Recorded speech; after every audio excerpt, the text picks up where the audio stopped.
আশ্রয় নিলে যদি কোনো কেউ ক্ষতিও করে যায় সেটাকে মেনে নিয়ে চলতে হবে।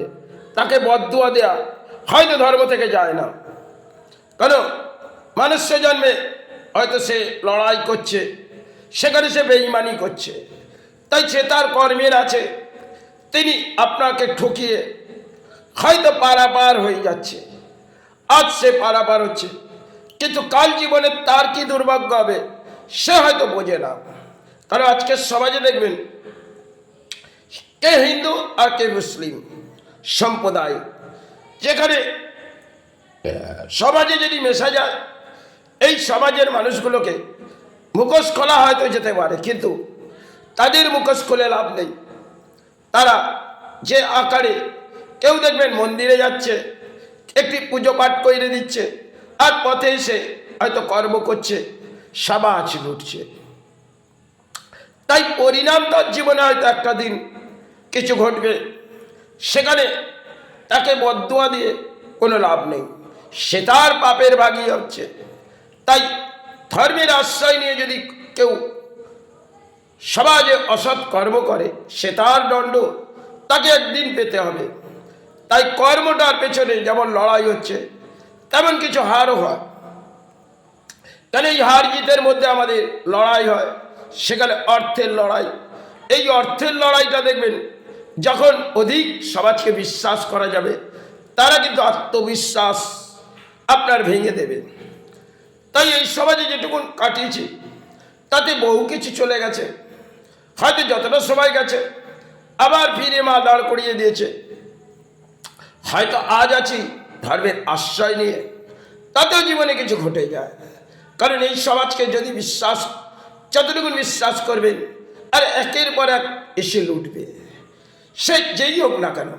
আমি যদি আমার ধর্মের মানুষগুলোকে বলি তারাও লুটবে, আর কেউ তিলক লাগিয়ে যেমন লুটবে, কেউ টুপি পরে লুটবে। লোটার খেলা সমাজ, কেন কলিযুগে আত্মবিশ্বাস সমাজকে করে ফেললে সেখানে সমাজ লুটবে।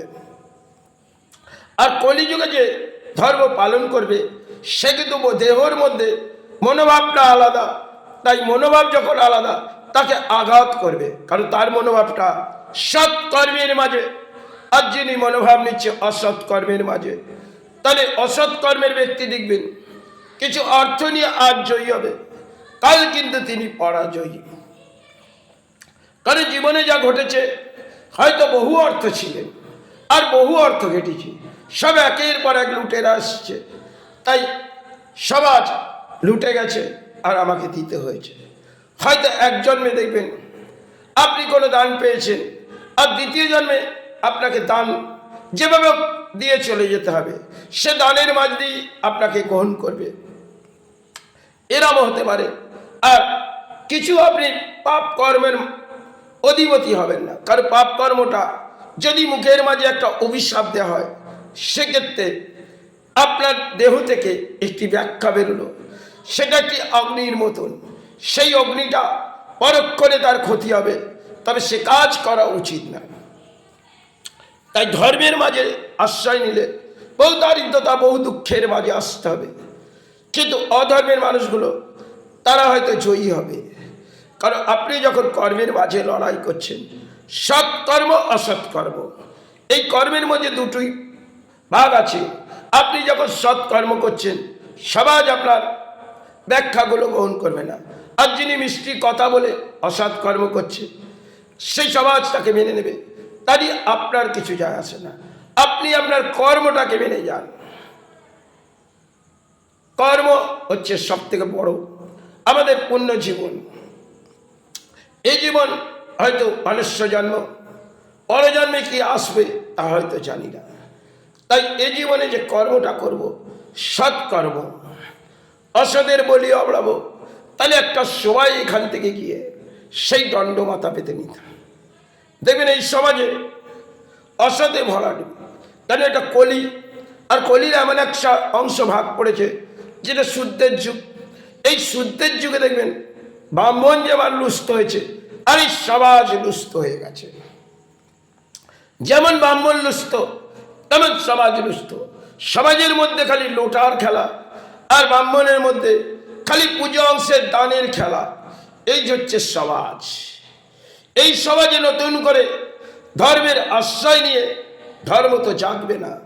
তবে আপনি আপনার ধর্ম পালন করে যান, তাতে জীবনে যাই ঘটুক, হয়তো প্রাণস্য জন্মে কর্মের লড়াই থেকেই হয়তো ধর্ম, তাতে কিছু বিলিং হলো।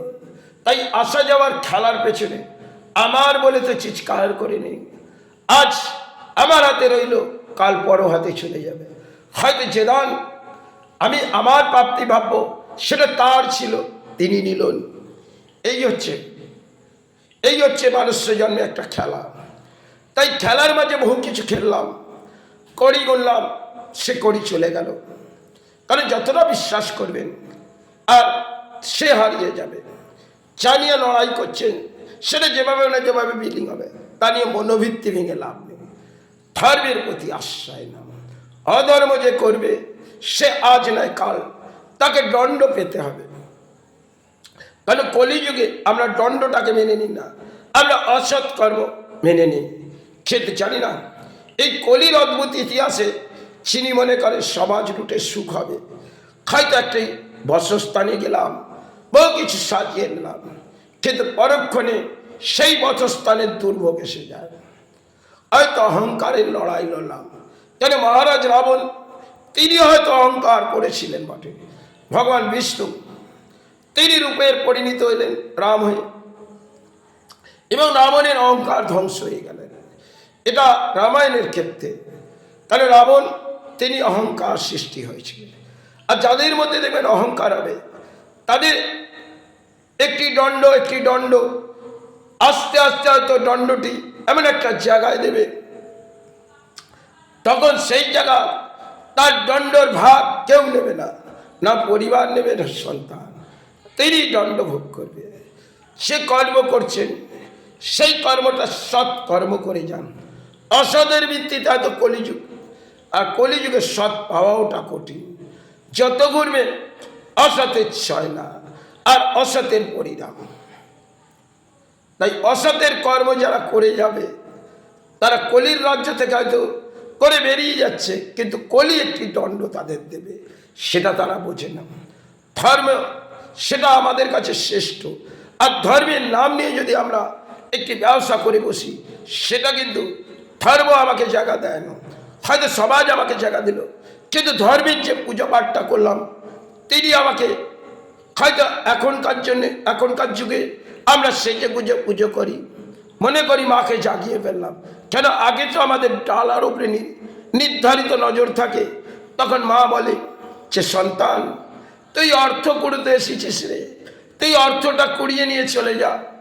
তুই যে মনোভাব করছিস সে মা দেখা দিবি, তোকে দেখা দেবো না। তুই টাকা চাইছিস, তুই টাকাই নে। কেন কলিযুগে আমাকে বিক্রয় হচ্ছে রে, তাই তুইও বিক্রয় কর। এই কলিযুগে দেখবেন মহামায়ার অদ্ভুত খেলা। সেখানে কিছু পুরোহিত আছে, কিছু তান্ত আছে, যারা কিছু কালা করে বসে, মনে করে সবার জায়গাতে বসবো। লাস্টে সমাজ তো জাগাতে পারে না, কারণ অর্থ জাগিয়ে ফেলে, আর তাদেরই কি সমাজ মেনে নেয়। এই কলিযুগ।